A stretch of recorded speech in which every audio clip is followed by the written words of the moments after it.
India, land of mystery, is the 7th largest landmass and 2nd most populated nation in the world.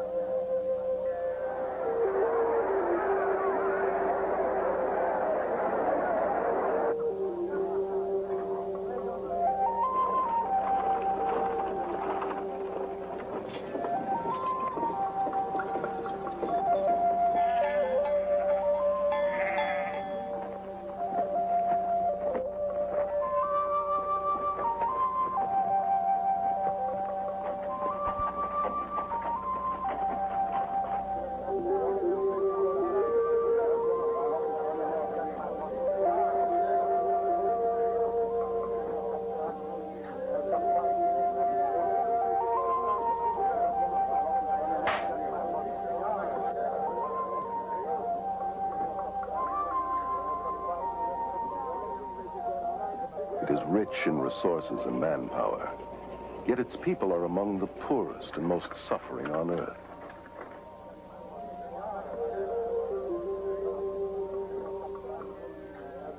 Millions of Indians suffer from malnutrition, disease, and poverty. The people are apathetic because their religion has taught them to be detached observers, disregarding the agonizing lifestyle which imprisons them.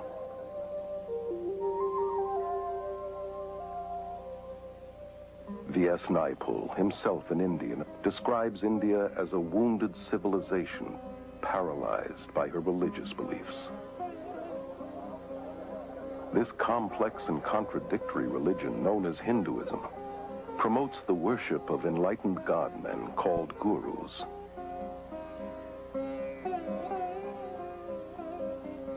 And countless idols.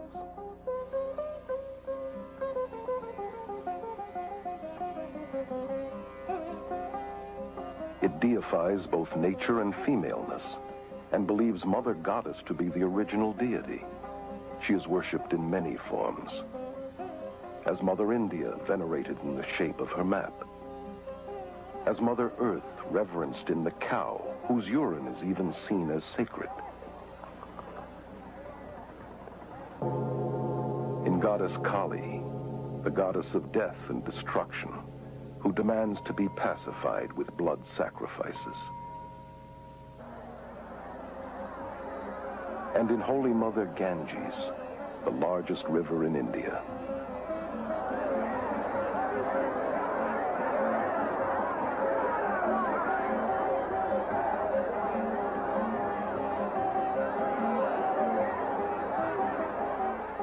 This river is worshipped by millions who flock to her banks to perform daily toiletries and annually dump hundreds of thousands of dead bodies to assure them of a better reincarnation. Its pollution does not dampen the spiritual fervor of the people who believe its waters to be essential for all religious ceremonies and imbued with magical and healing powers. Incredibly, the West is today looking to Hinduism's superstitions for hope. The religion that has all but destroyed India has now infiltrated every area of Western society. Protesting that it is not religious but scientific, it is transforming our minds, science, medicine, mass media, politics, and the church. Hinduism is most seductive when it wears the mask of Christian terminology and has shockingly managed to disguise itself as the latest Christian thought. Hundreds of thousands of Western pilgrims have journeyed to India seeking enlightenment and have disappeared by the hundreds.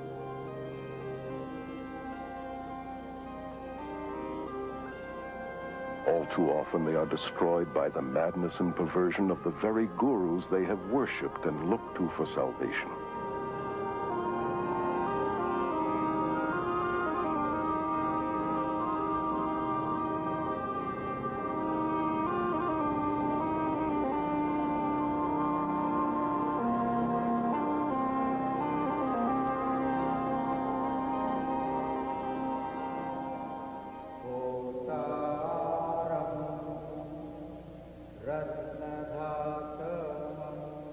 Here in Delhi, India, Guru Darshan Singh, only one of hundreds of gurus, has personally converted or initiated some 15,000 followers.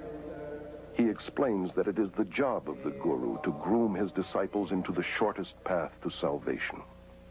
Salvation is the same, but you know, we have various paths leading to it. You know, some of the paths are long paths, other paths are the short paths. Why is a master then necessary? Master is necessary, you know, to groom you into the shortest path. Descended from a long line of Hindu spiritual masters, Rabindranath Maharaj is a former guru and accomplished yogi who was worshipped by thousands. In his autobiography, Escape into the Light, he tells of his life as a guru and why he abandoned Hinduism. The Hindu needed to be near his guru. The Hindu needed to consult his guru. He eventually saw his guru as the only means to salvation. It is absolutely extraordinary also to look at disciples of some of these gurus that I saw in India, for example. These adoring, huge, open eyes that just will accept anything from him and that just love him beyond anything. I loved Maharishi. I worshipped him. Therefore, everything he said or did or thought was perfectly right in my eyes. I just met Bhagwan and there it was. It's nobody else than him. Bhagwan is my master and I love him. I'm in love with him. That's the only thing I can say. Guru Bhagwan Rajneesh, given refuge by the American government after fleeing his native India, has purchased a 100-square-mile ranch in central Oregon, to which his red-clad disciples flock from all over the world.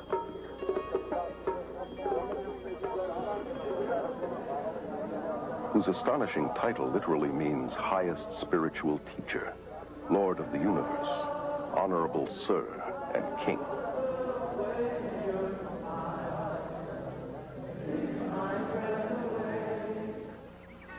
Carol Matriciana is a journalist and author of the book Gods of the New Age. Born and raised in India, she moved to London in 1973, where she became one of England's leading authorities on new religious movements. During the various celebrations in Oregon, Rajneesh comes out in one of his Rolls Royces 2 or 3 times a day and is worshipped, literally adored by his thousands of Western followers. It is so saddening to see their devotion for a mere human being who considers himself God, and their submission to his spiritual rules, like wearing his picture around their neck continually, or wearing various shades of red always, or changing their names to Indian ones. His spokeswoman and right-hand lady, Sheila Silverman, tries to explain the attraction and magnetism of her master. He is something that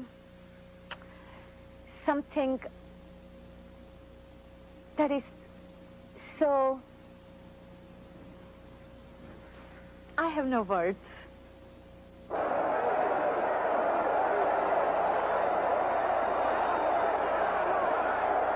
It is a love relationship, master and disciple.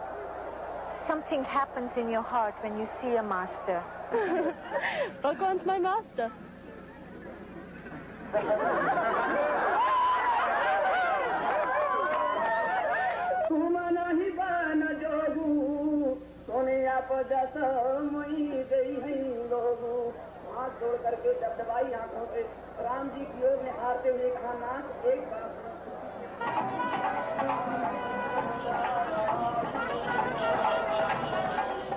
Back in India, the proceedings are on a much larger scale. Here at the Kumbh Mela Festival, or Aquarian Fair, in Allahabad, India, 20 million Hindus gather to witness an endless procession of hundreds of these self-proclaimed God-men.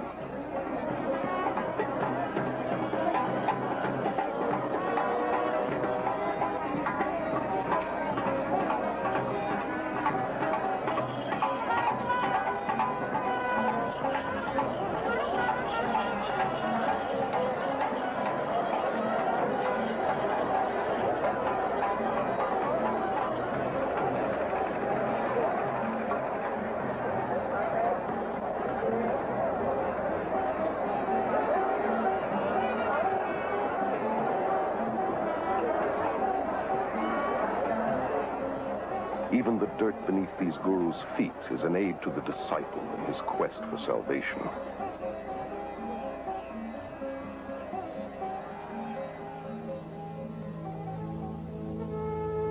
This footage was covertly photographed and smuggled out of India. Naked priests are considered to be the holiest and most dedicated of guru disciples. Many cover their bodies with cremation ashes and dirt and mat cow dung into their hair.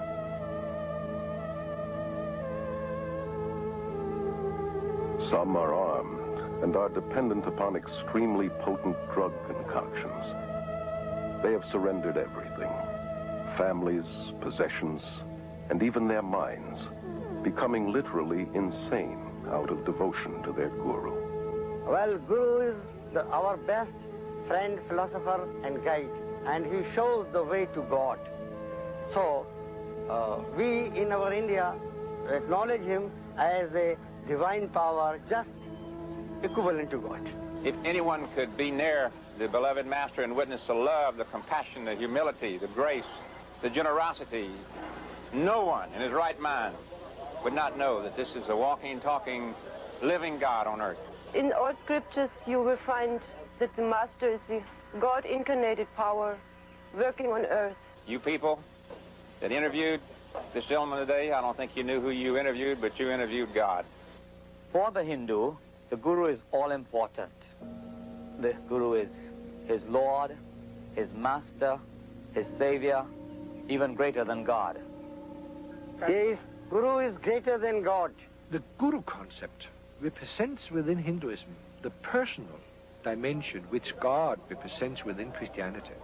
I have personally talked with many, many gurus, and the sad fact is that within their belief system, they have to be detached and removed from their emotions and compassion, and their cruelty and inhumaneness is seen as spiritual and excused as holy. I was really interested in their worship and their veneration and their adoration and the gifts and offerings they brought to me.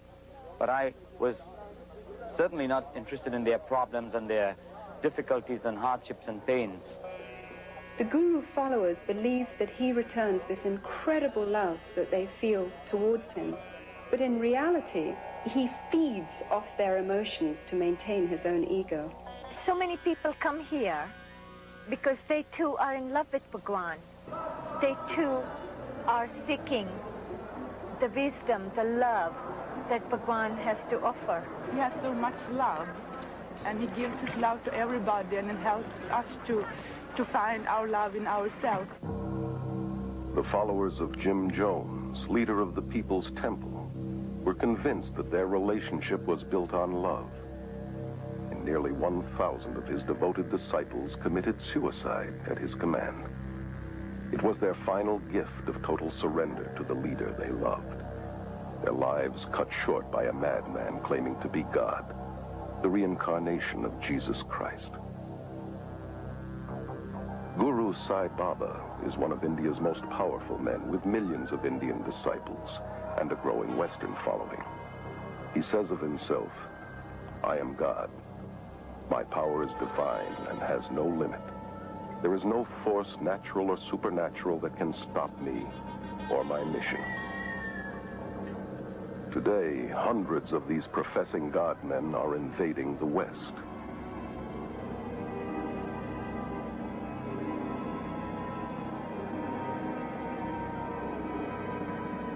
Is there any need for alarm? Or should we continue to welcome these gods of the New Age?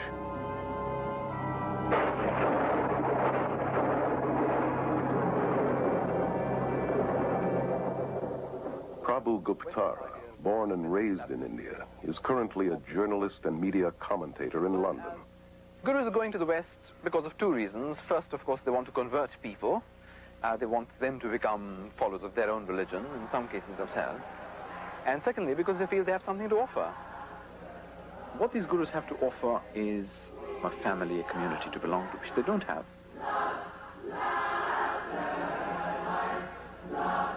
Thousands of seekers, most of them from broken or unstable families, and already emotionally wounded, are becoming victims of the gurus. Dr. Os Guinness, an Oxford scholar and noted world lecturer, is author of the bestseller, Dust of Death. One of the deepest longings in the modern world is for a sense of meaning and belonging, sense in their lives and sort of stability in their worlds. And people, having not found that in the West, are hungry for it. And reacting against the West, they're backing into the arms of the East without looking at it straight. Ed Senesi is a former member of the International Society of Krishna Consciousness, known as the Hare Krishna movement. For 3 years, he was editor-in-chief of their magazine, Back to Godhead.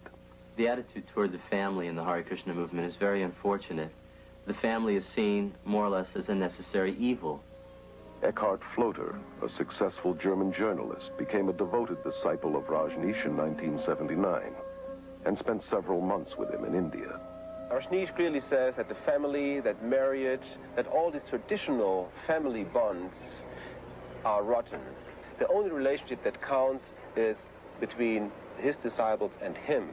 Kathy, devoted disciple of Maharishi Mahesh Yogi for 15 years, was a teacher and governor of Transcendental Meditation, known as TM. I thought Tim was strengthening my family, but it was really weakening it, because I was turning all my attention in on myself. If you have an allegiance to your wife or your children, to the extent that you have that dedication to those people, you are less dedicated to the organization. I either had to become a member so I could go with him, or he was going to divorce me because he was not supposed to have any outside attachments. He said it wasn't that he didn't love me anymore, and in fact he still loved me very much. It's just that I was only human and Bhagwan was superhuman, and therefore he was more deserving of my husband's love than I was. How many of these people loved their neighbor, their family, in this totally giving way? Alexandra Schmidt is one of France's leading experts on new religious movements. How many have been so blind to all the negative aspects of a person they loved as to that of the guru? Ellen is a spokeswoman for the Brahma Kumaris Raja Yoga organization, which is completely administered by women who control 800 centers in 40 countries. Our organization has the practice amongst all the participants of celibacy, whether in individuals or married couples. I found myself being attracted to my wife, but I couldn't, because as soon as I felt attracted to her emotionally, physically, then it was difficult for me to maintain my celibacy. So the way I resolved that was to turn her into an object of dislike or hate. We have living proof of thousands of couples who are living in this way and are finding much greater harmony and pure love as opposed to limited physical love. Over 90% of the marriages in the Krishna movement end in divorce. Rather than using our energy in raising a family and being involved in many physical relationships, we're focusing that energy on spirituality. You see, what's so diabolical about all this is that it masquerades as spirituality. In some schools of thought, to be spiritual, celibacy is encouraged, and yet in others, sexual perversion is practiced, not only among the gurus themselves, but by their disciples, including young children. Contradictions are also seen in the attitude towards women, who, on the spiritual level, are the focus of worship. Their femaleness is seen as the creative power of God. For instance, to be initiated by a female yogini is considered much holier than initiation by a male.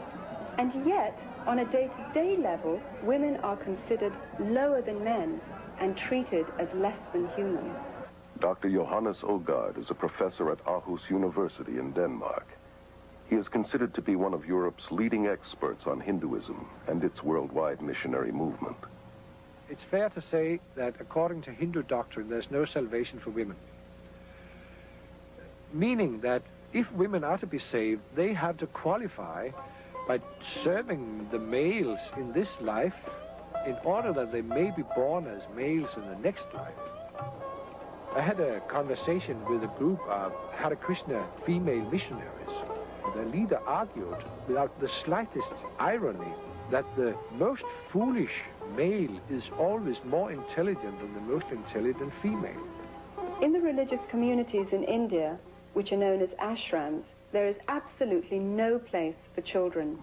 And here in the West, the gurus generally don't want the burden and responsibility of children because it distracts the parents from devotion to him and his cause. They have a school system whereby they force the children at age 5 to live in the ashram. A lot of the kids did think it was like a prison. They didn't get to go anywhere but the ranch. And while we were at school, it's really just a place for the kids to go to get out of the grown-ups' way. And they separate them from the mother and father, which is very unfortunate and very destructive.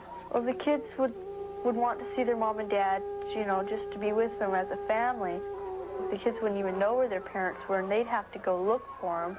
And when they did, parents were usually too busy to talk to them. And so the kids were mainly by themselves and unsupervised. The most heartbreaking result of the guru invasion to the West is the damage and harm it brings to the children, those who have no other choice than to live in the ashram because their parents have chosen to follow the guru. Separated from parents and cut off from outside relatives, they become community property. They lose their individuality and identity and are alienated from society.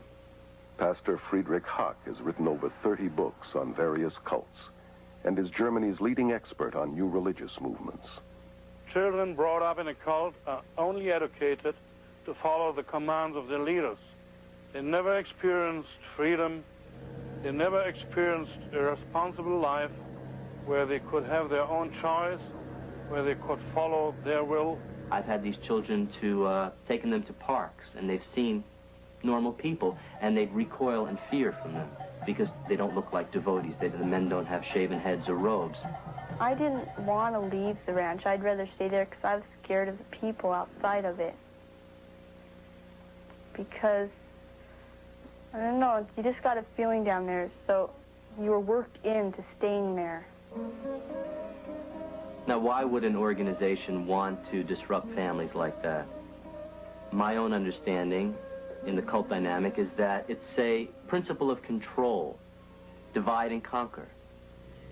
According to the Guru Gita, one of Hinduism's most important scriptures, the follower must not only adore and worship the Guru as God, but surrender himself and all his possessions as well. Most of the gurus that I know of in the West are super rich.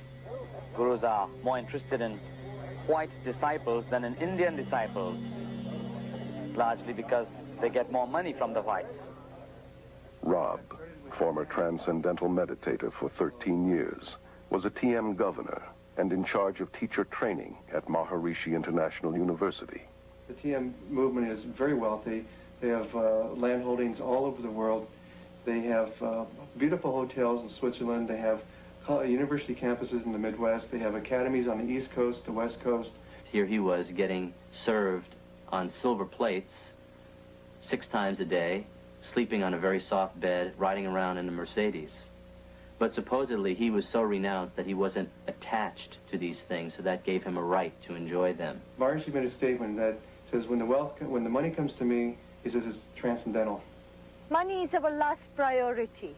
Everything else is our first priority. Hundreds of gurus have grown incredibly rich in the West through tax-exempt donations and the manufacture and distribution of every kind of memorabilia honoring these self-proclaimed God-men. They have acquired vast land holdings, armed bodyguards, and outrageous luxuries, from posh hotels to their own fleets of planes, helicopters, and, as in Rajneesh's case, 40 Rolls-Royces. Why not Rolls-Royces? Why have anything less? This country is a capitalist country, and anything that produces or helps capitalism, why not? Anybody who says, why have Rolls-Royce? I say, you're a communist. The guru's hypocrisy is diabolical, criticizing the materialism and commercialism in the West and convincing their followers that non-materialism will get them up the spiritual ladder. These gods of the New Age are laughing all the way to the bank. I know of groups involved in drug trafficking, smuggling, prostitution, and the buying and selling of weapons, all done to earn money for the guru. I know of a variety of female disciples who were prostitutes in Bombay and making money with it. I have evidence that the Rajneesh organization is making a lot of their income through illegal trafficking of drugs into this country. If you have your head in a right place, you can create money. It is an art. They were encouraged to smuggle dope from India to Europe, and from this money they could pay their workshops. If they have to tell you they're with the Christian Children's Fund, or they're with the Salvation Army, or they're using the money to find men missing in action in Vietnam, whatever they have to do to get the money, they'll do that because they believe what their guru told them, that the end justifies the means. Hinduism teaches you to die to the voice of conscience inside that says, it's wrong. It teaches that there is no sin. This can be seen in the way that gurus and their disciples justify murder, violence, robbery, bribery, and crooked business transactions, all done in the name of heavenly deception. People were encouraged not only to spy on each other when they were not properly surrendering to the master. People were encouraged to lie to each other. The mail is censored. We know of bribery with local politicians. People undergo, as I did, a change in their value system and become confused about what is right and what is wrong. Another danger that you can see in a lot of the Eastern thinking is the sort of syncretism and the failure to make distinctions so that you transcend not just right and wrong, but this and that. And I think it's very important to say there are distinctions, not just between right and wrong, between all sorts of things, to think critically, to think clearly. The whole philosophy of Hinduism is very relative. There are no absolute moral standards upon which to act.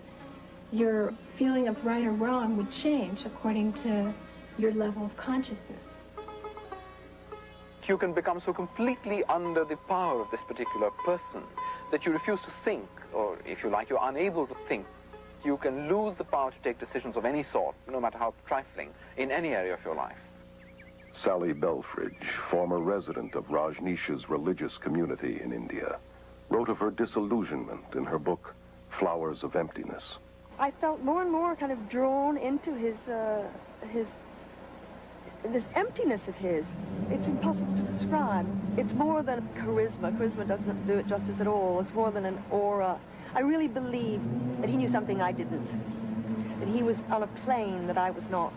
They ask you for total and also brainless obedience and worship because they are God and they are more than human, and you have to follow these gods.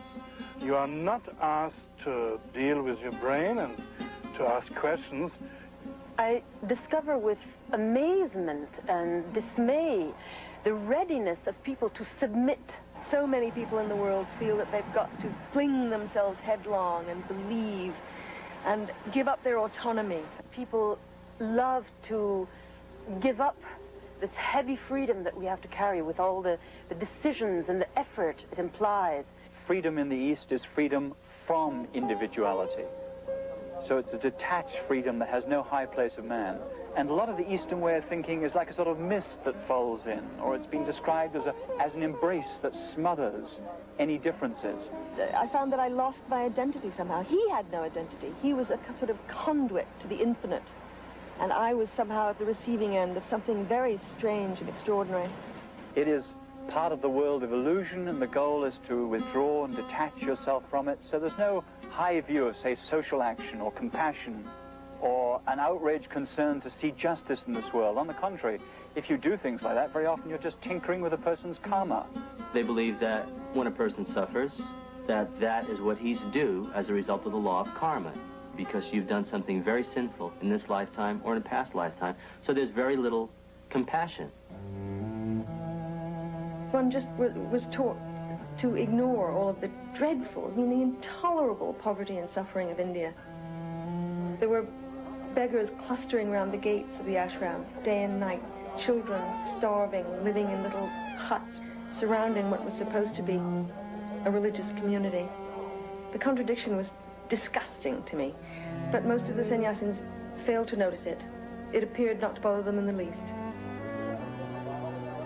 Life is suffering. Therefore, you cannot escape suffering without escaping life. Interfering with suffering, entering into suffering, is totally ununderstandable for a real Hindu. I was a member of the Social Service League at the college, and we were trying to do what we could to help people in the villages. A gentleman who was head of the Department of Hindi came around to us and said, why are you doing this? These people who are suffering in the villages, sick or diseased or whatever, have come to earth in this state because they have done something wrong in their past lives. Now, no matter what you do to them, if you cut short their suffering in this life, what will happen is they will simply come back in their next life in the same state or a worse state. So you're really wasting your time. Suffering is there, and you can't do anything about it. But you can meditate yourself away from suffering. We feel that the cause of suffering is within, and so to allow people to experience peace themselves, we teach courses in meditation. They seek to escape suffering by numbing their emotions and compassion through meditation. Maharishi, TM's guru, once said that a hungry person can become a happy hungry person through practicing meditation. Humanitarian activities are, again, by principle, foreign to Hinduism. When they are found within Hinduism, it is a direct influence from the Christian missionary movement, a sort of imitation of Christian missionary activity. Contrast, say, part of the Eastern view with the Christian view. One of the stories I've heard that meant a lot to many people is the story of the Zen poet Issa in the 17th century. He lost all 5 of his children and then his wife, whom he greatly loved, and each time one of them died, he went to the Zen master and said, now how can I take this? And the master said, always remember the world is dew, D-W. In other words, the sun rises, the dew disappears. Don't get hassled, don't involve yourself in mourning and grief. And he went home and wrote what became his most famous poem. And transliterated into English, it goes like this: the world is dew, and yet, and yet. In other words, the world is dew, there's the logic of Buddhism. And yet, the humanness which is not satisfied or fulfilled because it wants more of an answer than that. Now, you compare that, say, with Jesus, who face to face with death was not detached or uninvolved. He was angry and he wept. Why? Because death is outrageous. God didn't make the world like this. Something's out of joint, something's wrong. And the Christian view sees evil and death as the wrong they are and therefore fights them. And that's what the East lacks. In the Christian tradition, the suffering is taken so seriously that God himself had to enter it and take it upon himself. Without this taking upon himself the suffering of mankind, there is no Christianity. That's the heart of Christianity.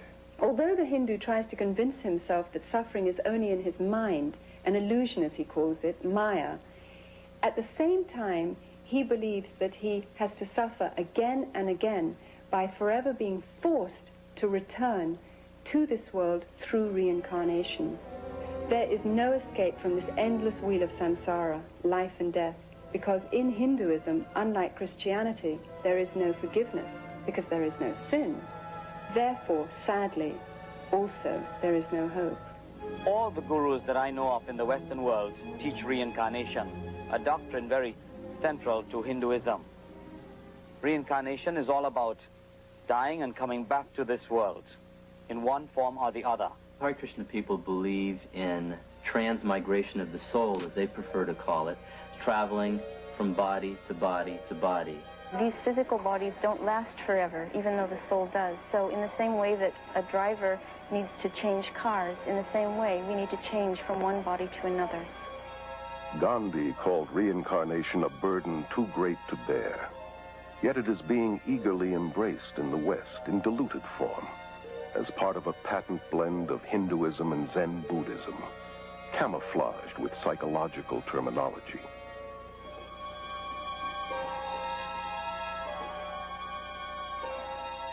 This New Age religion is promoted through thousands of worldwide networks and hundreds of major gatherings, such as this Mind, Body, Spirit Festival held in Los Angeles.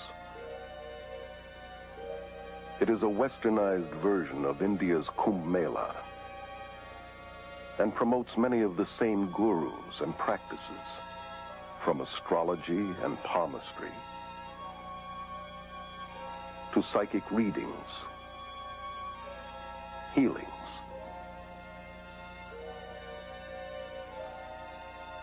and meditations.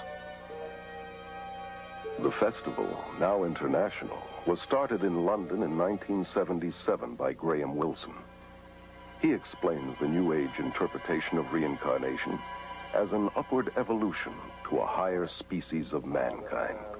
We don't just reincarnate as an individual soul into a new body each time, but more of there's a collective consciousness of souls, which is why I think we have access to a lot more information than we realize. Either one has to believe in reincarnation or resurrection. They both could not be true at the same time. There are those who believe that Jesus was a reincarnation of Krishna or Buddha or some other great master of the past, but the Bible would absolutely refute that. Until the early 60s, only an elite few in the West believed in reincarnation. Today, this belief is accepted by nearly 25% of Americans and about 50% of Europeans. Likewise, yoga was once practiced mainly by an occultist clique in America and Europe. Now, over 19 million Americans and millions more in Europe are actively involved in some kind of Eastern meditation. Altogether, 60 million Americans have incorporated Eastern philosophies into their worldview. The Bible teaches that Jesus came once and for all.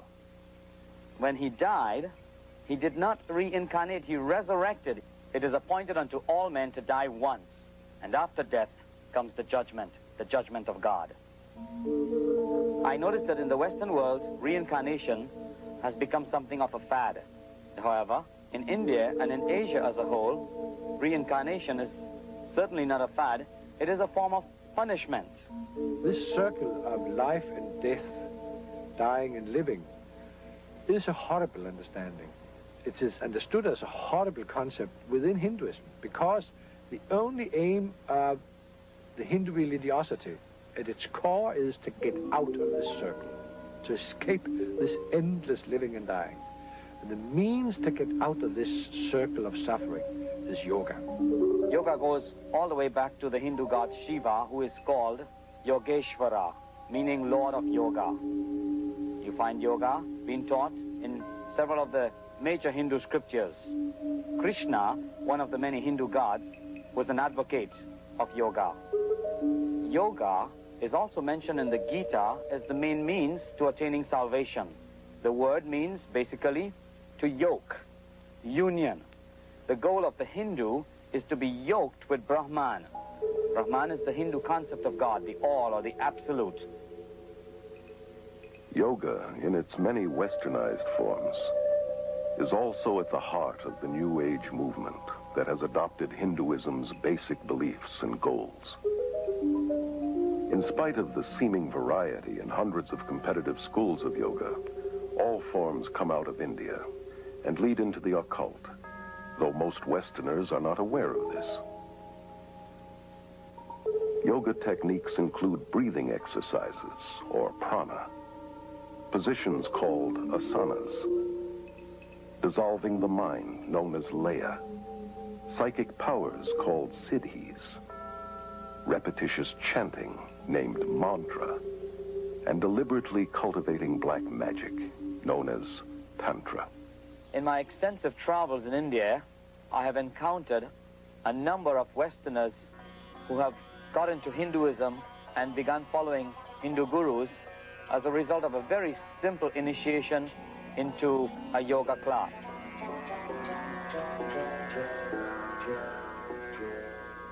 Yoga is in many ways the heart of Hinduism. There is no Hinduism without yoga, and there is no yoga without Hinduism. Although there are many types of yoga, the one most familiar in the West often passes for physical exercise and is called hatha yoga. It promises mental and physical health, but its Hindu roots and real goal to yoke with Brahman are seldom taught. Ellen believes that Raja Yoga, or yoga of the mind, is the highest form of Hinduism.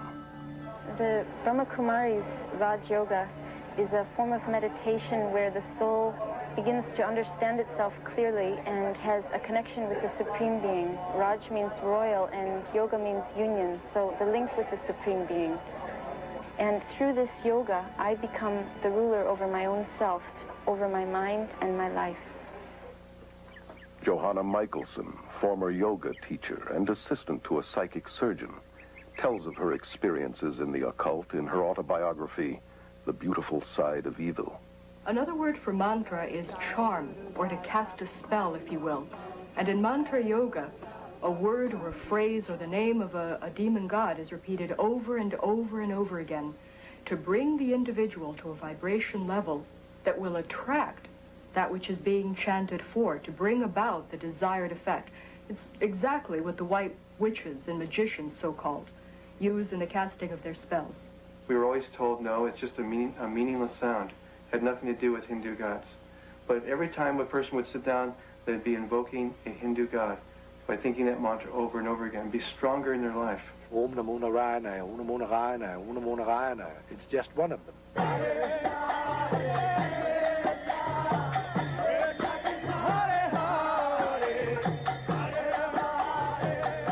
The chant goes, Hare Krishna, Krishna Krishna, Hare Hare, Hare Rama, Rama Rama, Hare Hare. 108 mantras is one round, and they chant that 16 times a day. That takes 2 hours to do every day. That's the minimum requirement the guru exacts from them. Thereby the mind or the brain is emptied, and you get a clear mind, as they call it, a thoughtless mind.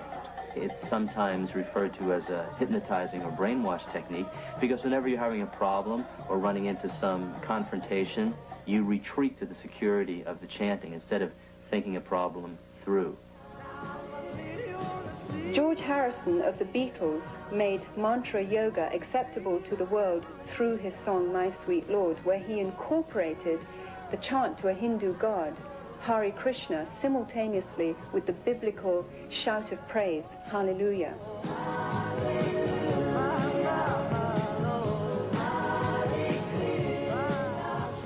He said he did this deliberately to show that both religions are the same and to make Hinduism more acceptable.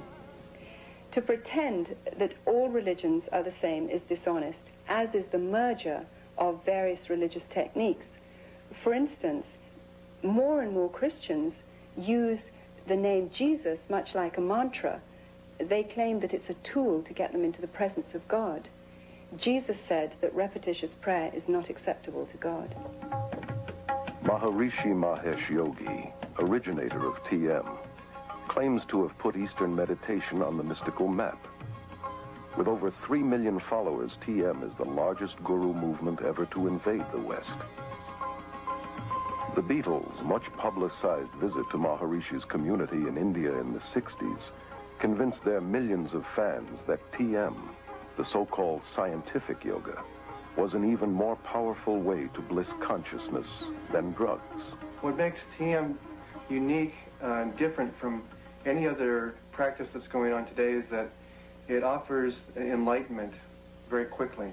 It offered a jet ride, you might say, to self-realization. I started experiencing being lost in this state of awareness called the absolute.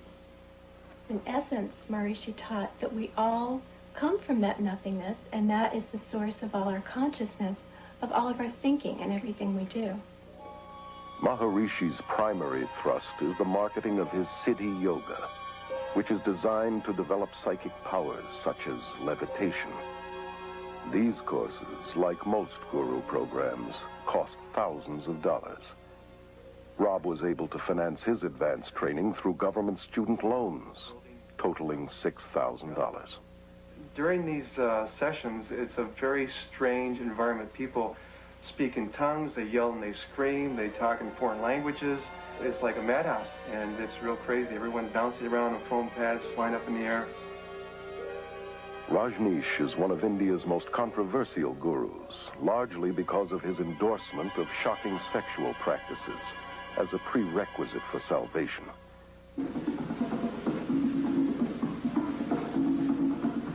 brand of yoga called dynamic meditation is a New Age combination of Hinduism and psychotherapies. This exercise, involving rigorous breathing and hyperventilation, is designed to arouse the serpent force called Kundalini, which the gurus believe lies coiled at the base of the spine.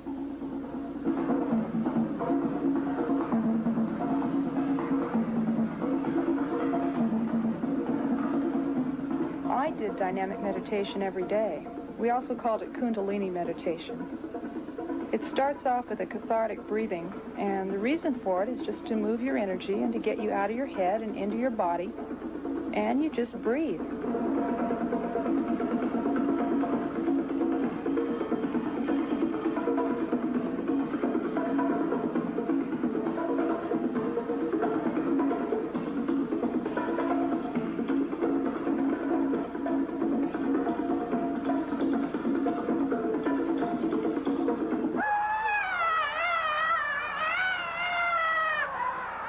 The next phase, the screaming phase of dynamic meditation, feels like when you finally had an opportunity to throw a tantrum when you were a little kid.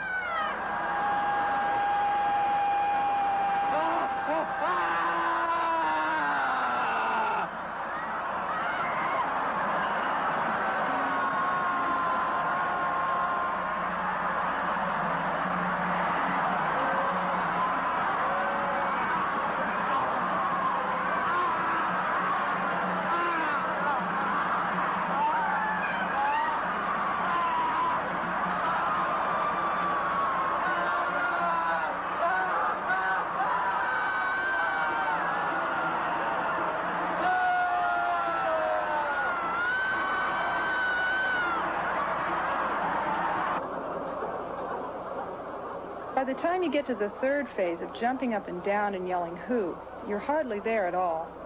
And so it's pretty hard to remember what happens when you're there. I guess the closest thing I can associate it with is mindlessness. You get to a place where your mind actually leaves your body. Your body's just jumping up and down, and your voice from your gut is yelling "who," and you're not doing it anymore. You become one with this whole energy.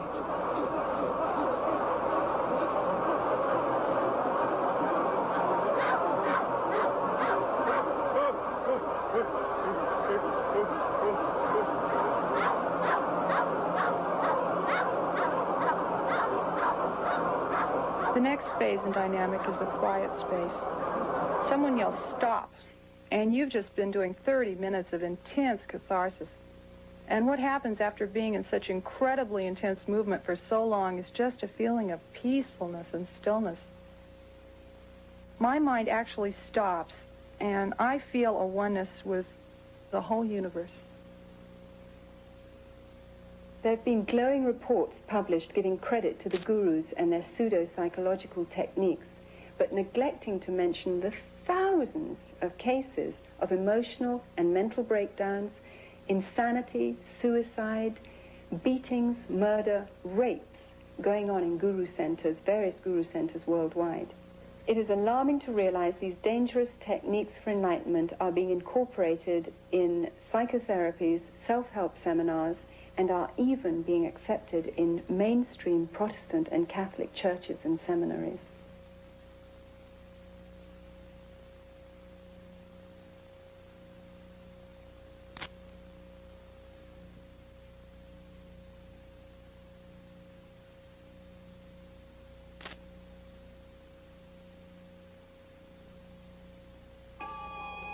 One of the fastest growing yogas in the West today is Tantra. Seductively offered as an exotic means for enhancing one's sexual experiences. Like all yoga, it is designed to provoke possession by Hindu spirits in order to break the chain of reincarnation. In Tantra, advanced disciples indulge in the most degenerate behavior, from human sacrifices to sexual perversion and sorcery. Tantra yoga is the extreme expression of Hinduism. If you will, it's the black and so-called white magic in which the Shakti, the Kundalini force, is aroused, the psychic powers that accompany it are in full bloom, And the individual, depending on his personal preference, can channel this force either into the black magic, which includes rites of meditating upon severed heads, human heads in India, and eating bits of flesh and the unconsumed parts of the cremation rites and other practices, horrifying practices. Or they can take it into what they call the white magic part of it, in which they are using this power, this force, for healing, for the benefit of mankind, if you will. Yet Anton LaVey, the Pope of the First Church of Satan, has said it very explicitly. He said that to believe there's any such thing as white magic is mythology. There is no such thing as white magic. All of it has its source in occult psychic power, and it has nothing whatever to do with God. Toby is a yoga teacher at the Scandinavian Yoga and Meditation School in Aarhus, Denmark, which promotes Tantra Yoga. Tantra means to free the mind through expanding the awareness. That means to be able to meet more and more of the reality in everyday life. Although yoga is sold to the West through various gimmicks and techniques, its basic occultism remains the same. The hope of immortality is at its heart, and the dream of realizing one's own inherent divinity is its ultimate purpose. Becoming a Christ, they call it. Despite the claims that yoga is only physical and non-religious, it is the very essence of Hinduism's spirituality. It eventually leads to the realm of the spiritual, to meditation, where the person looks into himself to find the true self, and in finding the true self, he believes he's finding God. This new yoga in the West went into a sort of amalgamation with occult and Gnostic groups. And the Hindu mythology was put forward in a sort of demythologized way, which we now recognize in such terminology as New Age. The age of the enlightened man, the age of Superman, the man with super consciousness has begun. God is losing all importance. Man is the only thing which matters. And man is saving himself by his knowledge, by the development of his mind faculties. You know, the frightening thing to me now, as I look back, is I started having the experience that I was God. And as God, I could completely structure my life and my universe exactly the way I wanted it. Dave Hunt, noted author and lecturer, is one of America's leading experts on the New Age. His books include the bestseller Peace, Prosperity, and the Coming Holocaust. He explains that Hinduism is based upon the same ideas that the Bible says the serpent introduced to Eve in the Garden of Eden. The yogis teach the same lies that the serpent in Genesis 3 deceived Eve with, that death is merely the doorway to reincarnation, and that humans can become gods. This is either an unbelievable coincidence or an unmistakable identification of the mastermind behind Eastern mysticism. This mastermind is called Satan in the Bible and is also known as the serpent, the ultimate power of Hinduism, symbolized by the serpent, is glorified and worshipped in Hinduism. We see God as the form of light, and the name Shiva is used by our group, but meaning incorporeal being, radiating peace, radiating light, love to the whole world. In India, Shiva is known as the god of destruction. He haunts the cremation grounds and wears a necklace of human skulls and wears serpents in his hair. His power is worshipped. Hindu texts describe the power as the fiery serpent within, called Kundalini. This Kundalini yoga is now at the heart of nearly all yoga. Even yoga schools which pretend to be purely technical Hatha yogic schools, in their heart are Kundalini yogi. They are arousing the Kundalini, but they don't speak about the Kundalini. They speak about the energy, getting the energy up, raising the energy, and indicating that this simply means that they get more healthy and sound. Many people are talking about Kundalini, and really it does mean energy. That means whatever you call it, it is about energy. To take away blocks in your energy system so you are able to function in a more effective level. The serpent has been known as energy or the force and worshipped as the symbol of wisdom and immortality in every religion and culture. Only in the Judeo-Christian Bible is the serpent identified as deceiver, destroyer, arch-enemy of God and man. The old dread and fear of the serpent is being subtly removed from our culture. Even children in schools are being taught to accept the snake through yoga positions like the cobra. Michelle, could you show us how we do the cobra? That's it. Arch your back. That's good. Look forward. Good. You hold it for a second. Rousing this serpent power and forcing it into the spine, driving it upwards through a number of chakras, which are centers. You are expected to go divine, to become superhuman, to get supernatural powers.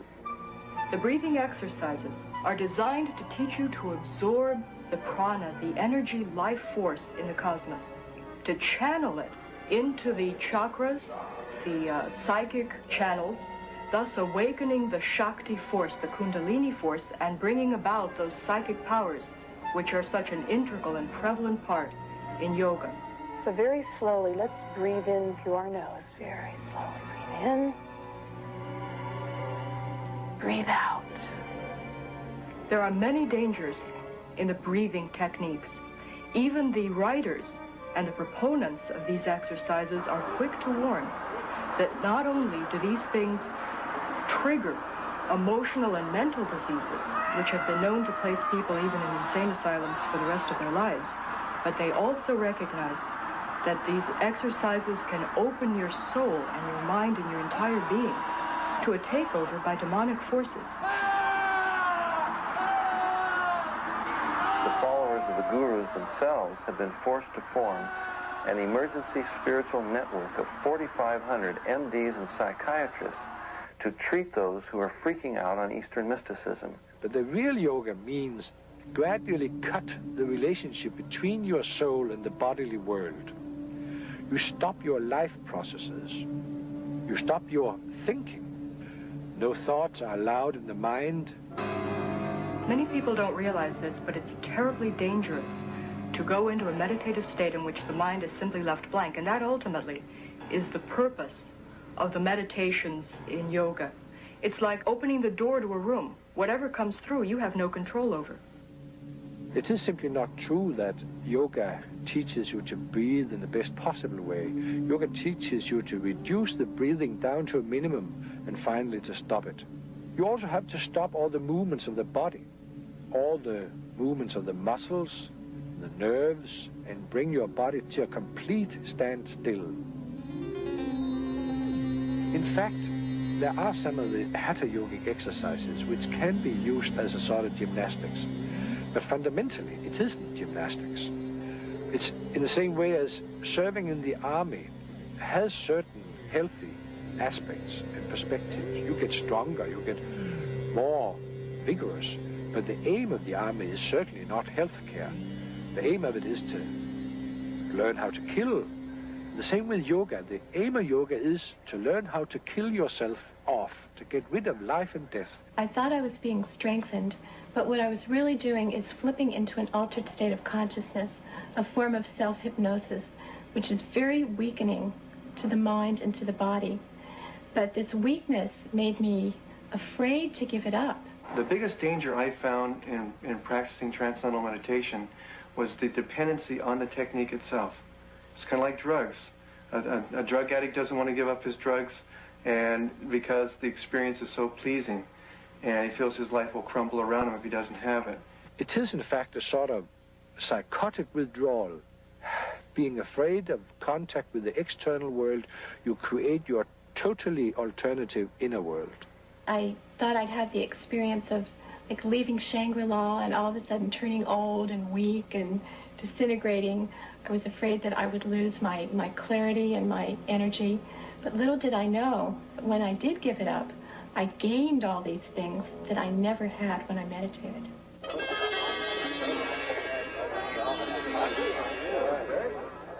Once a religion for Indians alone, Hinduism has become radically evangelistic. through adopting the principles of Christian missionaries who introduced cultural and social reforms in India. In 1966, at an international Hindu conference, leading Hindus planned a strategy to convert the world.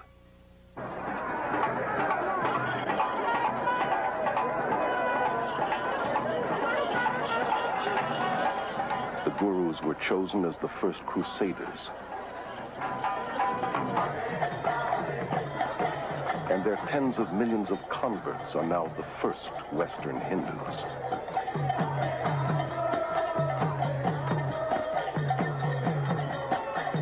At the World Congress of Hinduism in 1979, a spokesman declared that our mission in the West has been crowned with fantastic success. Hinduism is becoming the dominant world religion, and the end of Christianity has come near. At the 1981 TM conference in India, a spokesman stated that the entire mission of TM is to counter the ever-spreading demon of Christianity. Therefore, Hinduism is by nature anti-Christian. It's not just that Hindus don't like Christianity, but the whole Hindu understanding is the absolute opposite, the real alternative to Christianity. The religion that is out to destroy Christianity is being embraced by millions, including many in the church today who are naively succumbing to spiritual propaganda and unwittingly becoming disciples of the gods of the New Age. Behind today's aggressive campaign for world Hindu domination is a secretive organization called the Vishva Hindu Parishad. It is the world missionary organization of Hinduism. Reading from its constitution, paragraph 4, to establish an order of missionaries, both lay and initiate, the purpose of propagating dynamic Hinduism, and going on, the purpose being to open, manage, and assist seminaries or centers for training such missionaries. The word missionary returns in the Constitution several times, and it's clearly indicated that this is a world organization for Hinduism. The Hindu Vishva Parishad, in its magazine, very clearly states that the yoga teachers in various parts of the world are the front missionaries of Hinduism. Obviously, they don't know it, but they are looked upon like that by these people who are running the central organization. The teachers themselves are being duped, hypnotized, brainwashed, whatever you want to call it, but not seeing what is really happening there. While a guru disciple, Prema Nayak was an accomplished yoga teacher for 10 years. Yoga teachers are blind leading the blind. They themselves do not understand what they're into. They don't have any idea what they're teaching.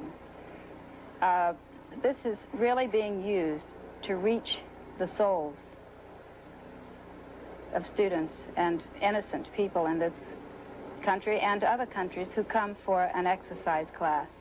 As I look back on it, I see it was a subtle infiltrating of my beliefs and ideas. It totally changed my worldview. It gave me little or no moral standards by which to guide my life.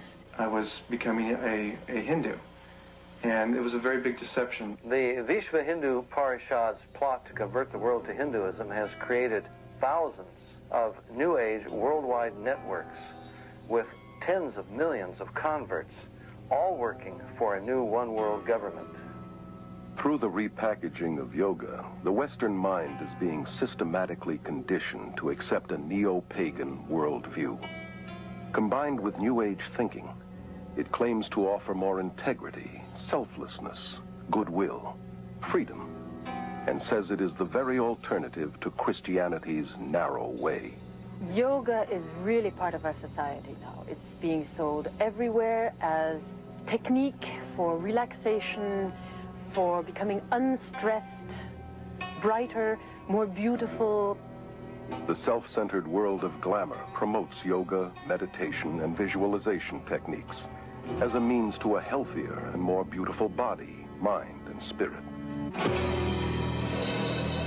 Spirituality is in, but with an anti-biblical meaning.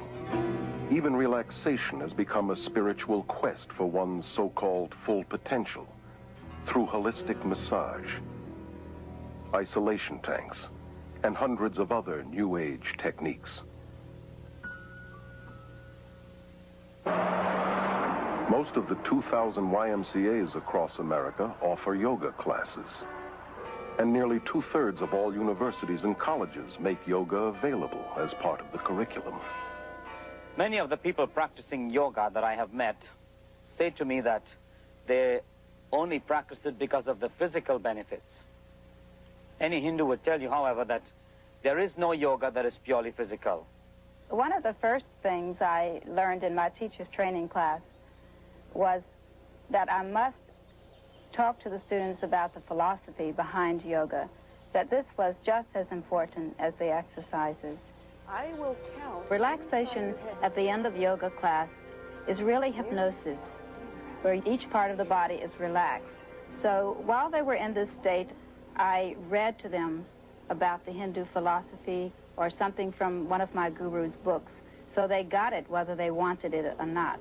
Yoga exercises were not designed for physical fitness, but to realign the serpent force within the body. To achieve godhood, that yoking, which is what yoga means, with Brahman. Anyone interested in physical fitness ought to do exercises designed for that, not yoga. Many hospitals have set up their own yoga and meditation classes to provide stress reduction for patients, doctors, and nurses. Doctors and dentists who wouldn't think of promoting Christianity or Judaism on the grounds that it is religious are unwittingly involving their patients in Hindu practices. The last 2 years I've been working with some German doctors. That was in research of breathing exercises. In our Danish school, we get patients from the doctors, typical with backache, with nervous symptoms, with high blood pressure, with stress, and so on. In addition to promoting yoga, fitness and health magazines advocate various schools of vegetarianism, a practice essential to Hinduism. An extreme example is macrobiotics, which attempts to manipulate spirituality through diet. Maharishi once said that vegetarianism was the highest form of diet. This is essential in order to have deep experiences in meditation, because the vibrations in animal products are innately of the nature to pull the soul down into the lower levels. I find it intriguing that so many of the people in India and those in advanced yoga in the West who feel that the consumption of meat lowers their vibration level think nothing about drinking their own urine, or better still, cow's urine, which the holiest of men in India recognize as having special redemptive qualities. We only eat food that's prepared by yogis who are in remembrance of the Supreme Being, so that those vibrations are filled in the food, and these affect the mind very much. They also teach that anyone outside the movement is more or less evil. He's a meat eater. He's a karmi. You're not able to have as much endurance, not as much strength, because I was a vegetarian for many years, lost a lot of my strength. I'm just old typical American cracker, and the changes that have taken place in my life are tremendous. I've quit my so-called wicked ways, in other words, killing game and eating the flesh of animals. I'm strict vegetarian, as this diet so ordains. God did not ordain vegetarianism. Jesus was not a vegetarian. He fed the multitude with fish on more than one occasion. He himself ate fish and the Passover lamb. While the Bible would not condemn vegetarianism as a means for health, it would condemn it as a means for spiritual enlightenment. Health food stores are among the main fronts for guru organizations and recruiting, and are major distributors of New Age literature. Thousands of MDs, PhDs, chiropractors, and dentists are enthusiastic proponents of New Age holistic medicine. These New Age practitioners operate from the premise that treatment of the body must begin with treatment of the mind and spirit. These therapies involve countless techniques, most of which incorporate altering one's consciousness, or hypnosis. Always part of the occult, hypnosis has become the main bridge between Hinduism and modern science. Hypnosis creates the same states of consciousness that you experience under drugs and in yoga. Accepted in medicine and psychiatry, hypnosis is the heart of self-improvement and positive mental attitude courses.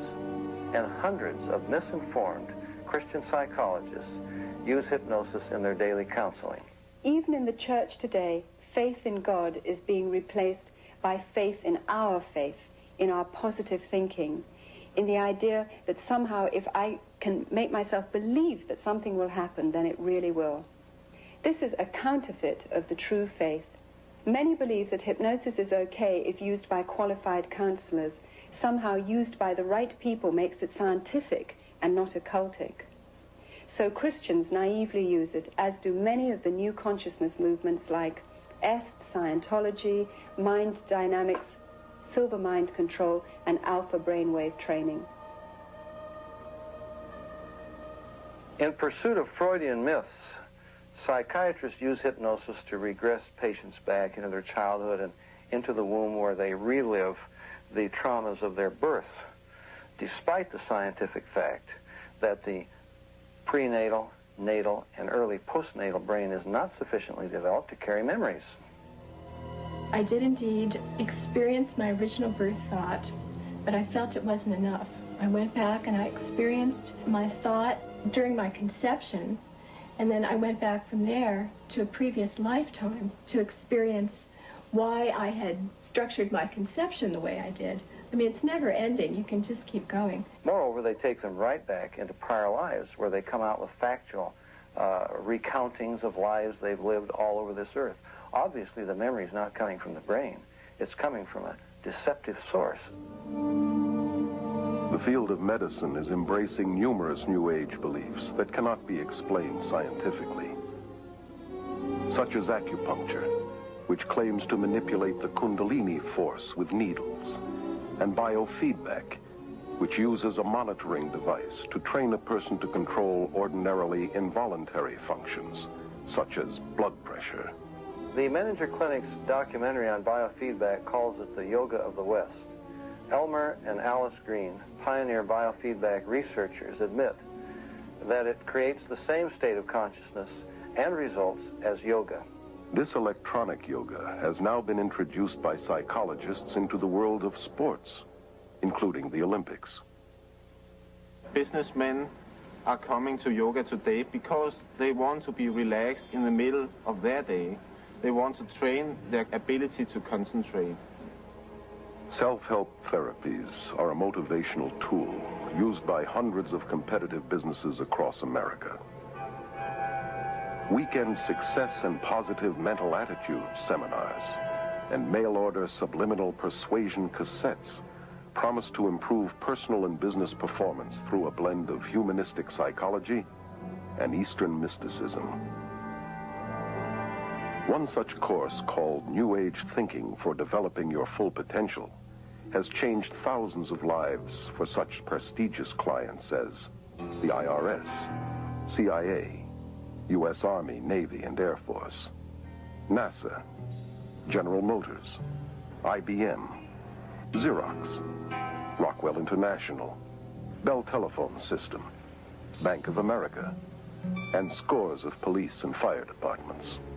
The human potential movement, with its emphasis upon self, self-esteem, self-love, self-acceptance, a positive self-image, is simply a westernized version of the yogi's self-realization, the guru's concept of the divine within, that we're all God.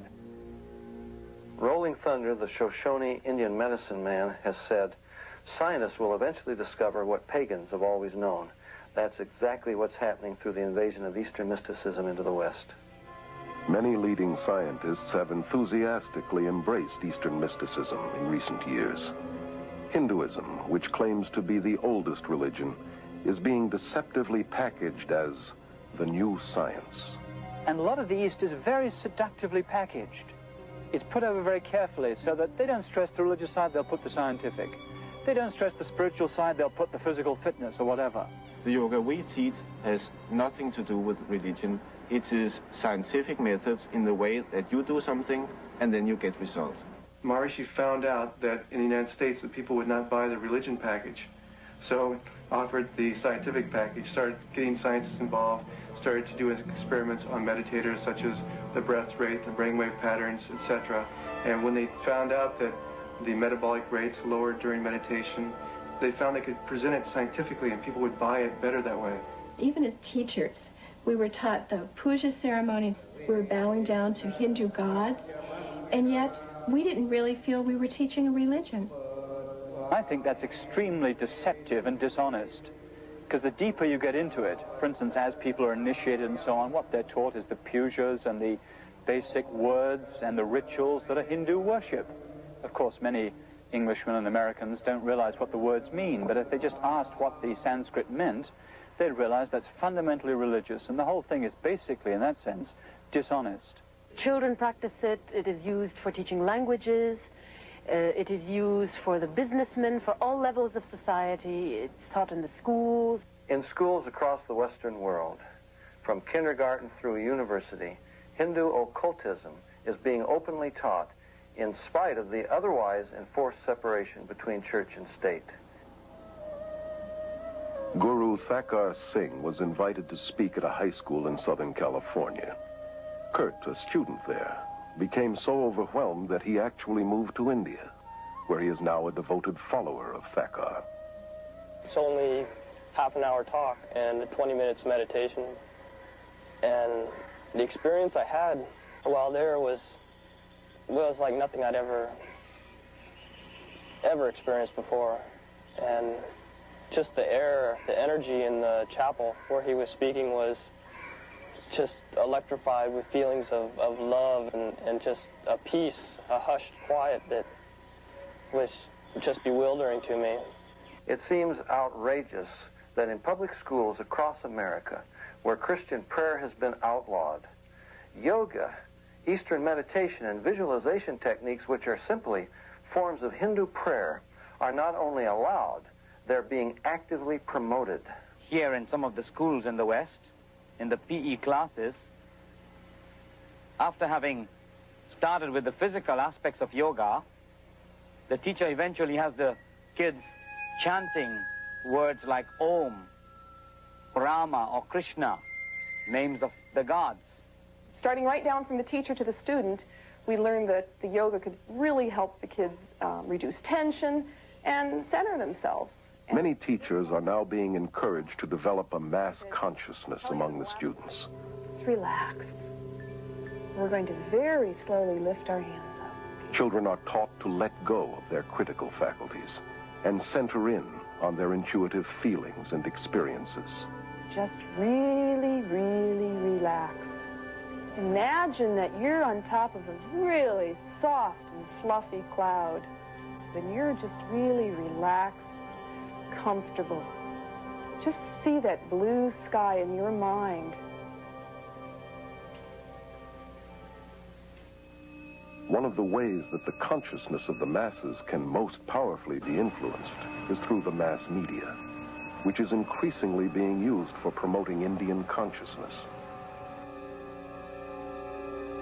The film Gandhi was probably the most effective piece of Indian propaganda to invade the West. It was a political advertisement controlled and heavily financed by the Indian government and promoted by the peace movement. It propagates a false message of Hindu religious tolerance and non-violence. Historical accuracy was discarded. Gandhi was no different from most gurus today in that he was a sexual pervert and was certainly not the non-violent, peace-loving man as demonstrated in his racial killings of blacks in the Kafir Wars in South Africa. The most important message of the film was that Gandhi was one of the first gurus to link Christianity and Hinduism to form one package, a new religion.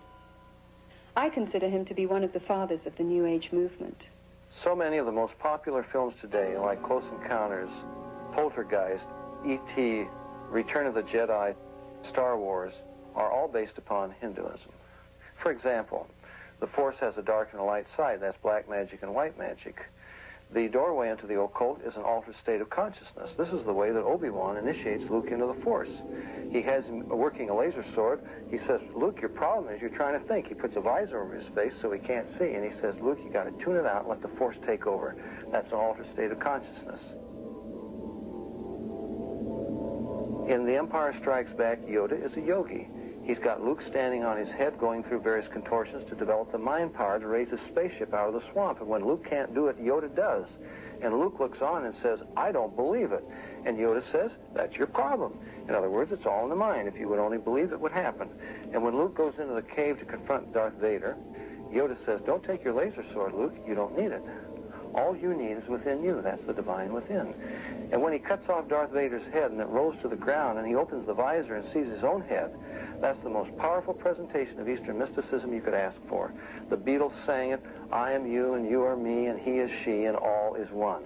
We are raising an entire generation of children under the bombardment of cartoons and television shows and fantasy role-playing games and movies that are telling them that the occult and Eastern philosophy is a wonderful thing, not something to be afraid of, not something ugly and fearful, but something beautiful with the darling reptilian creatures, with the great psychic powers that are drawing these children into an acceptance of things that are dangerous beyond anyone's comprehension. The minds of children are being trained in the use of the supernatural and taught the principle of creating what seems like reality through Hindu psycho-spiritual techniques of mind power. Dungeons and Dragons, for example, requires participants to mentally murder, rape, torture, and otherwise commit mayhem with the aid of occultic powers. In at least one popular game, Hindu deities like the goddess Kali are invoked. Hindu religious techniques, including repeated chants, visualization, and casting spells, are used to overcome enemies. For you students who are new to our fantasy games class today, we're going to be playing Dungeons and Dragons, and I'd like to talk about a few of the advantages of using Dungeons and Dragons in a classroom. You may be wondering why you get to play games in school time. These games are used in gifted children's programs throughout the United States. A clear majority of state-supported schools and colleges incorporate them into their curriculum. And we call this an integrated curriculum. You guys are kind of familiar with that. You may encounter some violent creatures on the way, but the object is to be able to dispose of this ring that is the symbol of evil in the kingdom of Middle Earth. A child can understand the dark and light side of the Force. And to understand the Force is to understand basic Hinduism. George Lucas, creator of the Star Wars series, is in real life a devout believer in the Force, which he says can enable anyone to read minds, see past and future events, levitate, and plug into a nether world of psychic energy. The Eastern gurus, the occultists of every description, have taken the terms of the Bible and felt every liberty to redefine them according to their basic presuppositions. God becomes not a personal individual, a spirit with whom we have a personal relationship. Through his Son, Jesus Christ, he becomes an impersonal force. God is something, an energy that permeates every one of us, each and every one of us, and it's both personal and non-personal. Jesus becomes not the way, the truth, and the life, but an avatar, a way shower, one of many paths to God. Jesus Christ, of course, was an enlightened master. Bhagwan is another Jesus, another Buddha.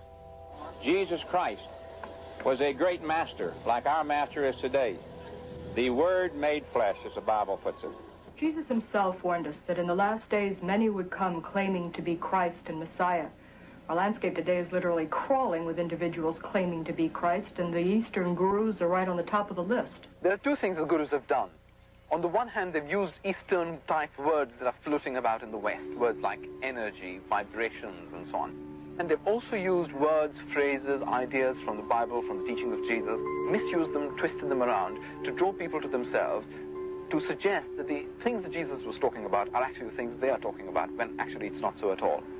In Holy Bible, it has been explained very explicitly that be ye perfect even as your Father who is in heavens is perfect. And we are also basically the same as he is. And when you're a perfect man, then you can go upward and you can become divine.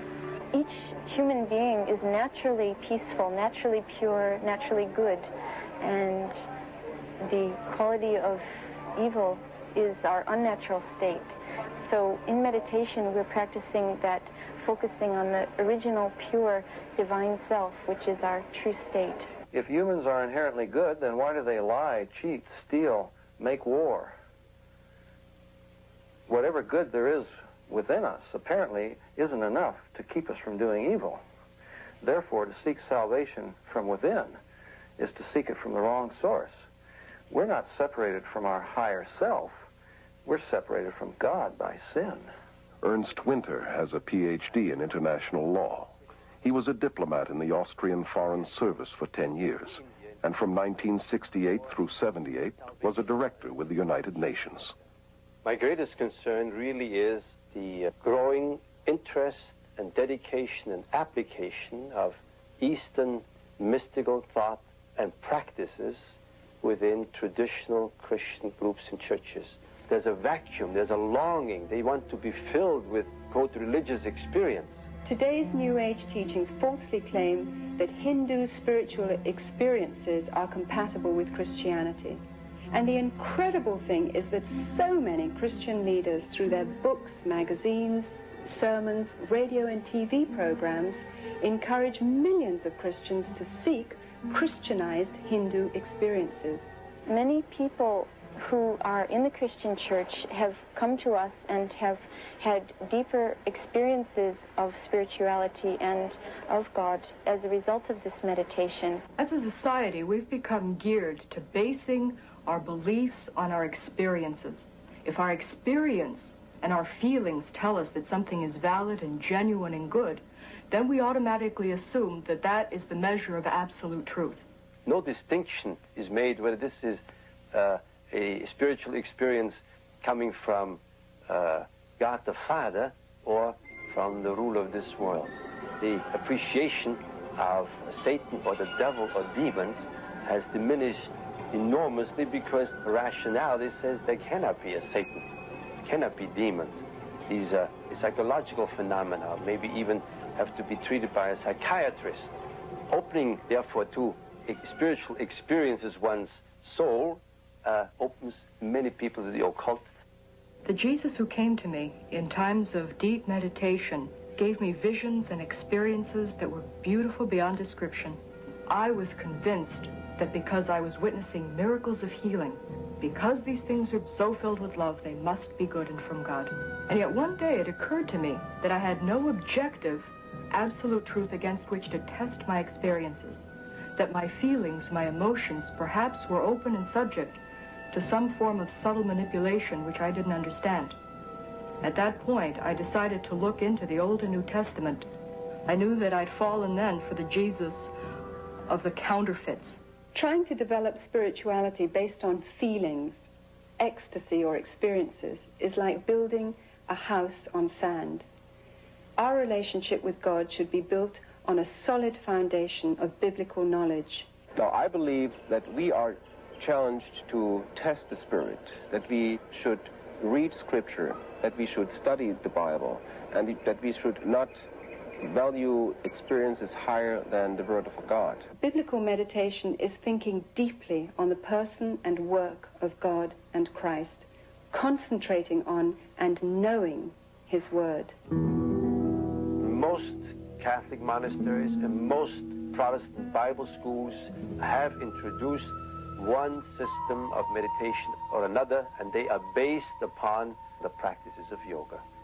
Many of the church people, and particularly leaders of the churches and denominations, look with great hope to Eastern mysticism that it would bring new life into a dead body. I recently graduated from a major American theological seminary, and I've seen an alarming influence of Eastern mysticism in terms of using meditation techniques, biofeedback, self-hypnosis, autosuggestion as a tool in order to gain mental and physical health. The danger to the students is that these professors are using Christian terminology in order to describe Eastern techniques. One of the professors who is teaching Christian meditation told us to empty our minds because we should kind of image God in this meditation. The belief that we can create reality with our minds comes directly from the Hindu concept that everything is an illusion, or Maya.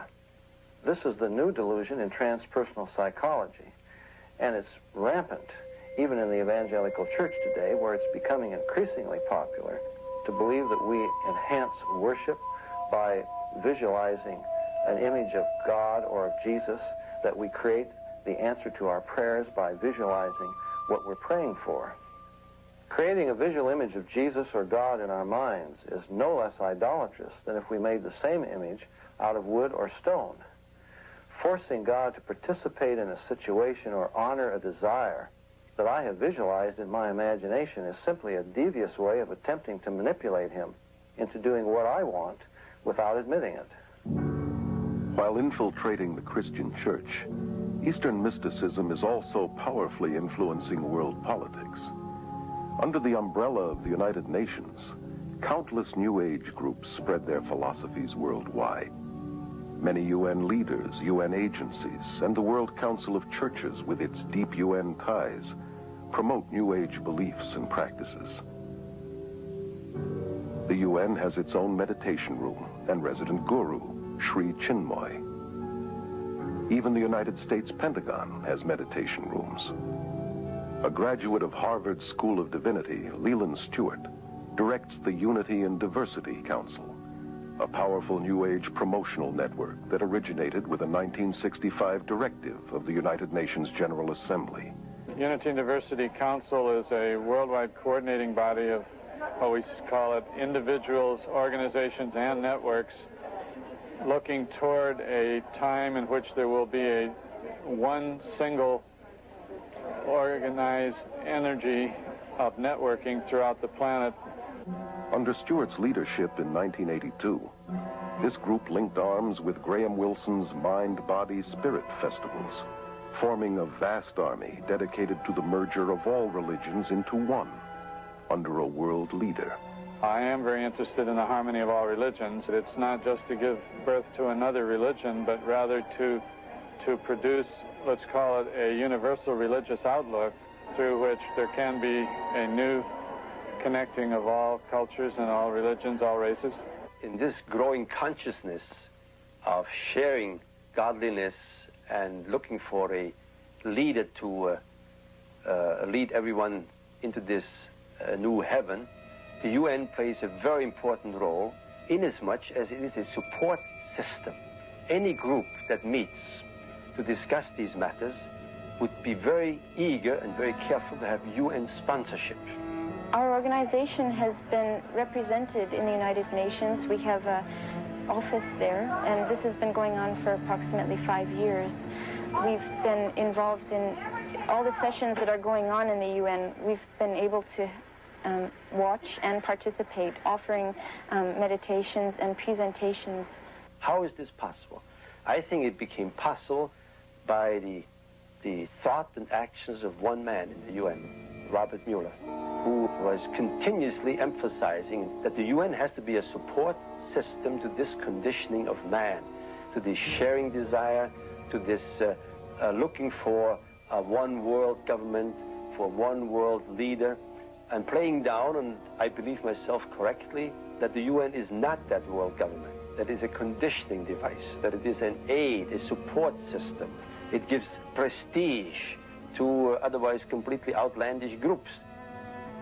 The Brahma Kumaris World Spiritual University in India is used by the UN and its members for conferences focusing on world peace and unity.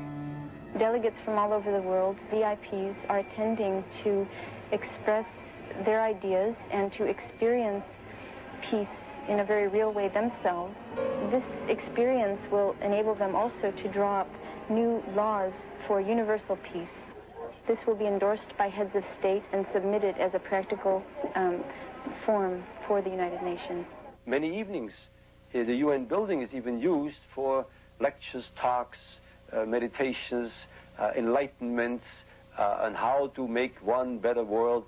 The leaders are asked to meditate and be involved because this is part of their instruction, their brainwashing, and all this is part of the conditioning for the vision of a new world or of a new age. This guruistic system in politics is very dangerous for our democratic society.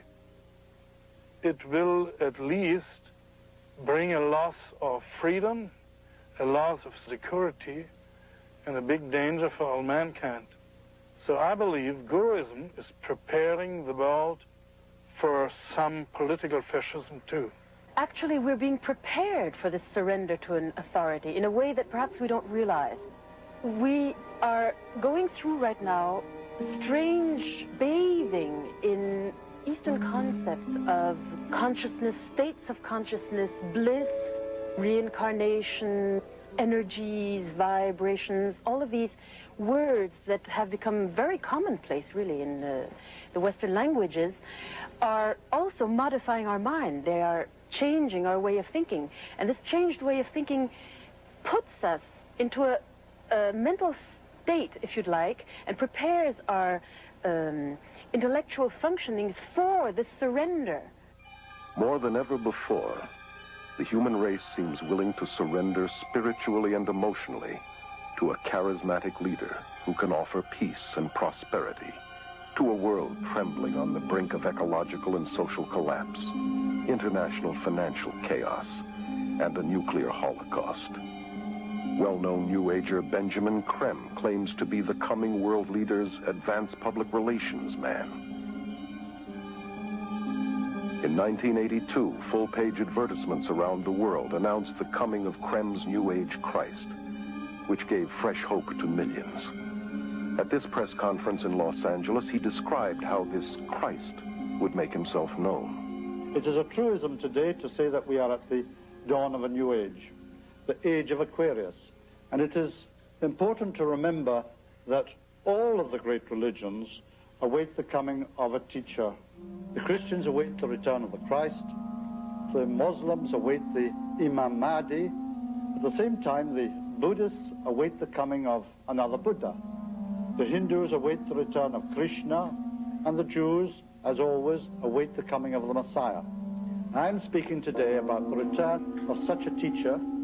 Christians are awaiting the return of the resurrected Jesus with the nail prints in his hands and feet. But the followers of the gurus are awaiting a coming world ruler who won't even claim to be Jesus, but the latest reincarnation of the Christ Spirit. And he will have the psychic powers to prove it.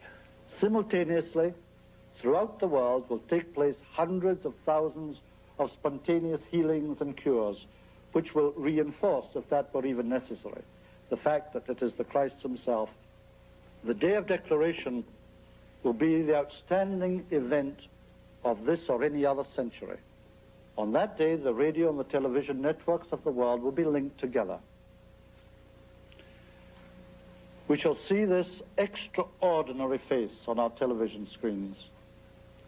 But he will not speak.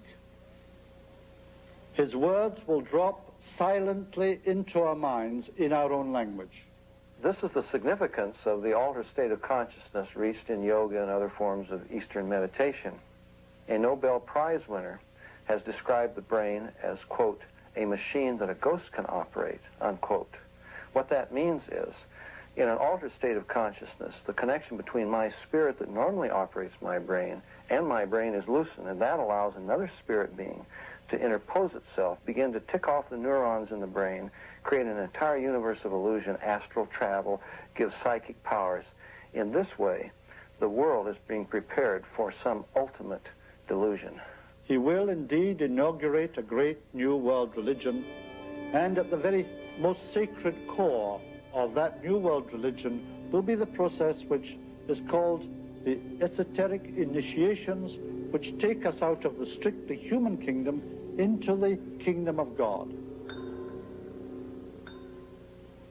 David Spangler, board member of the Planetary Initiative for the World We Choose, which comes out of the United Nations, declares that Lucifer is the same force as Christ, that Lucifer prepares us for our own Christhood, that this is the final Luciferic initiation into the New Age.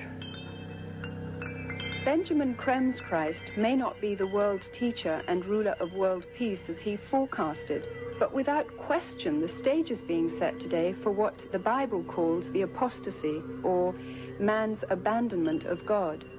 This climate is ushering in the final actor, the counterfeit, who the Bible predicts must come before the return of Jesus, the true Prince of Peace, who will then reign for 1,000 years. The merger of science and mysticism is now in full blossom, and its evil fruit will be the new universal religion of the coming world dictator that the Bible identifies as the Antichrist. The consequence of Hindu religion in the form of Guruism in our part of the world will be extraordinary.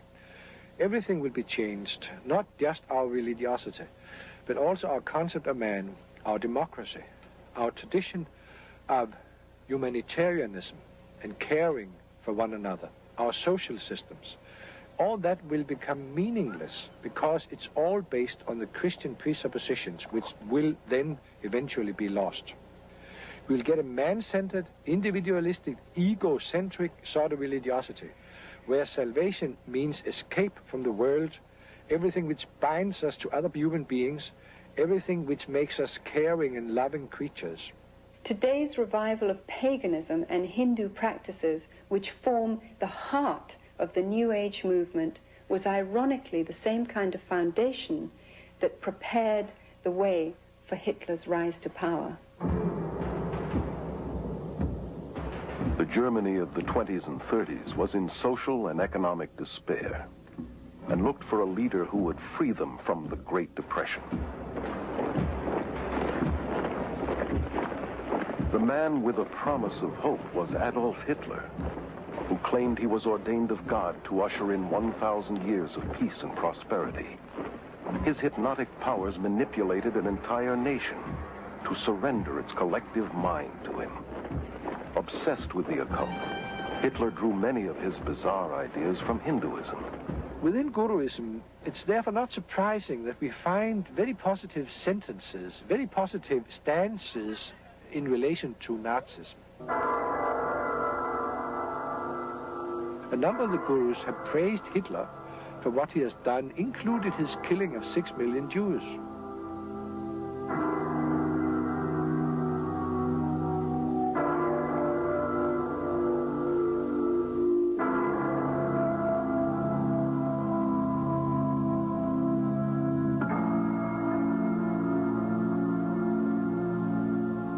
He took the symbol of the swastika as his own, a Hindu symbol of power seen in many of today's temples in India.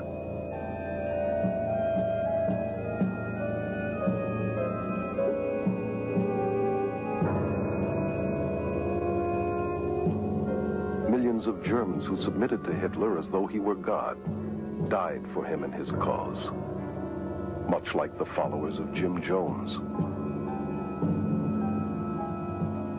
The current worldwide revival of Hinduism, blended with psychology and disguised as self-improvement, self-hypnosis, positive mental attitude seminars, visualization techniques, and mind dynamics courses, has made today's world far more susceptible to spiritual deception than the Germany that embraced Adolf Hitler.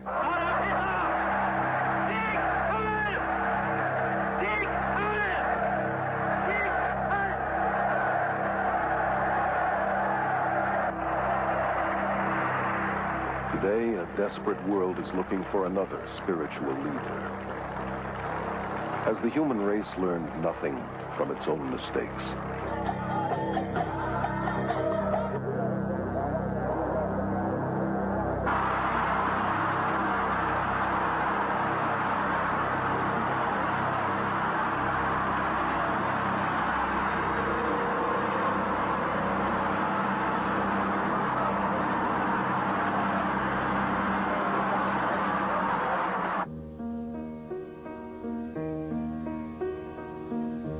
Jesus says, "See to it that no one misleads you.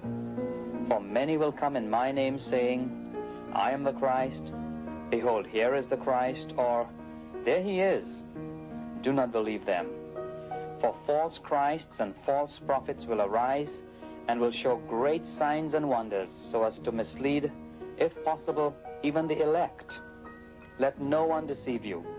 The apostasy comes first, then the man of lawlessness is revealed, the son of destruction, who takes his seat in the temple of God, proclaiming himself to be God." Jesus said, "I am the way and the truth and the life. No one comes to the Father except through me."